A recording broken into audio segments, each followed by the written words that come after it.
Greetings invaders. Today I'm going to talk about what characters could show up in the following episodes of the Kenobi show. As you know, it was revealed in the third episode that there are survivors and other kind-hearted beings helping Jedi and other Force-sensitive people through the use of the path, which, as Tal has said, is a system beneath the ground of safe houses for Force-sensitive beings being hunted by the Empire. Obi-Wan referenced Quinlan as he read the writing on the wall, which all but confirms we'll be seeing Quinlan Vos in the near future. Quinlan Vos is a Jedi Master who appears in Star Wars comics during the era of the prequels, and also made an appearance in an episode of the animated series Star Wars The Clone Wars, called Hunt for Zero.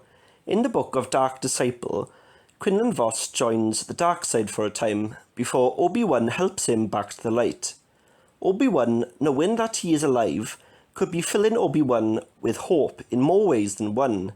He knows that there are remaining Jedi that are safe and that he isn't a complete failure, as his actions of helping Quinlan back to the light has been positive towards the saving of Jedis and the Force sensitives, with Quinlan's part of aiding them and being involved. Maybe Obi-Wan tried running from Vader due to this thought process. Maybe it inspired Obi-Wan to try and turn Anakin back to the light side, and that is why he didn't want to fight. The potential appearances of known Force sensitives opened doors for many people to return.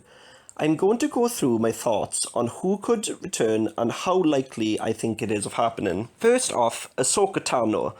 Ahsoka, Obi-Wan and Anakin have history with each other in the Clone Wars. Ahsoka was Anakin Skywalker's Padawan up until the point when she left the Jedi Order after many successful years together. The three of them were very close and had a great friendship. She could come back in the form of a flashback of them three together in the past. Another way she could come back is that she could just come back in the flesh, as both Obi-Wan and Ahsoka survived Order 66. Ahsoka has already shown up in The Mandalorian, Boba Fett and Rebels show, so Rosario Dawson could easily be integrated and persuaded to join the show. I'd rate it 9 out of 10, very high chance. Second is Maul.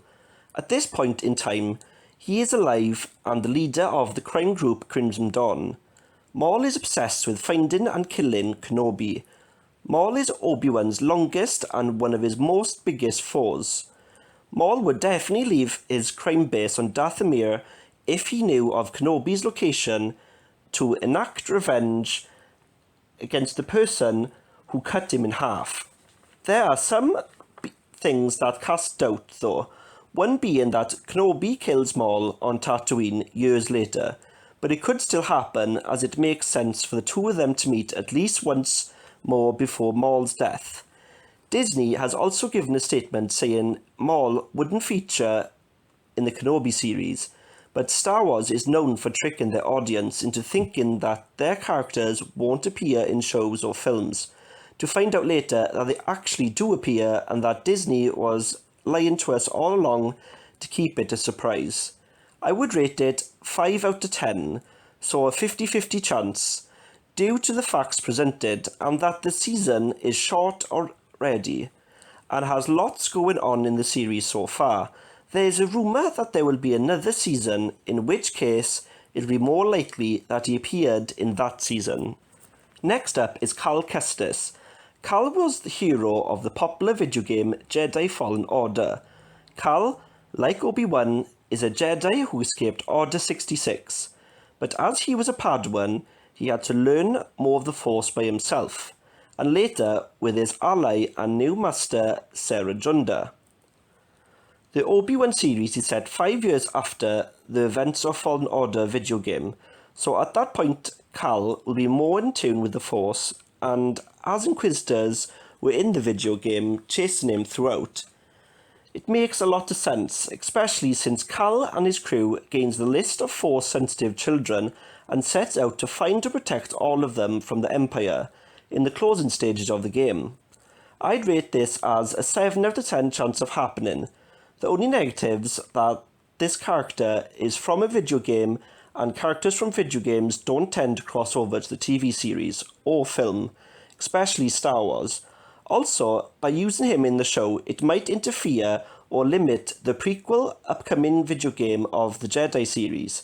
But it does make perfect sense that Karl started the hiding of Jedi along the path that was introduced in Kenobi Episode 3. Next, Mace Windu. There's potential for him to come back within Kenobi, as his death was confirmed in Episode 3, Revenge of the Sith. As Windu was about to kill the secret Dark Lord Sidious, Anakin cut off one of Mace's hands and Palpatine used Force lightning, which led to Mace falling out the window of the Chancellor's office. But his body was not seen again on screen.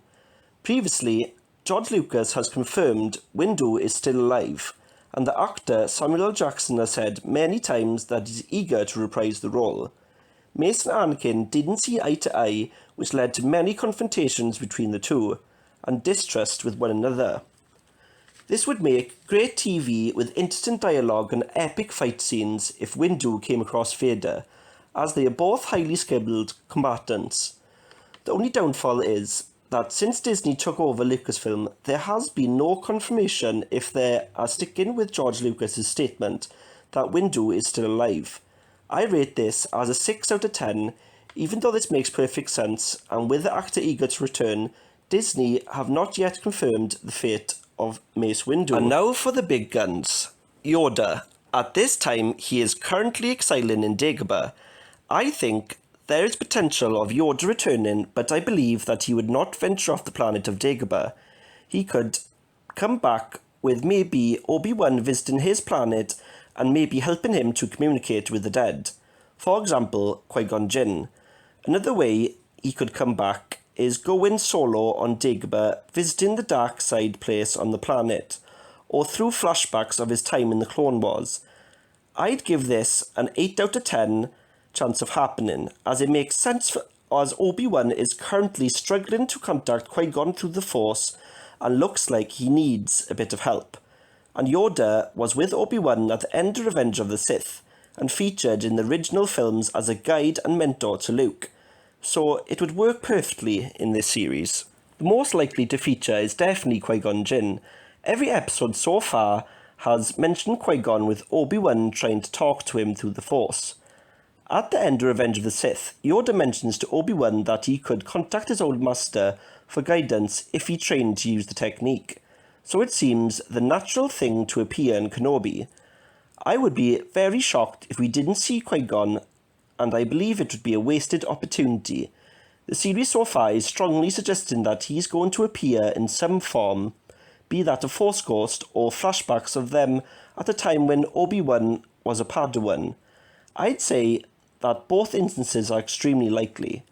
I rate this as a 10 out of 10 chance of happening, as there are major hints with the mentions in the 3 episodes so far.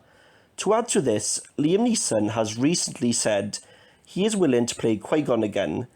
In a recent interview, Neeson says that he hasn't been contacted to play him again, but he is giving off a Obi-Wan vibe, as Ewan McGregor denied he was reprising the role until it was confirmed. Lucasfilm is known for telling actors to keep secrets and even have it in a contract that they are not allowed to say things they want to keep a secret for now. Neeson, you're playing. You know we don't believe you.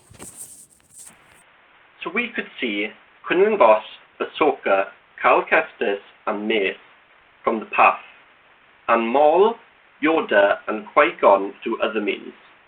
Let me know in the comments below which Force users you think are likely to make appearance going forward in the series. Like and subscribe until the next time on Star Wars Invader.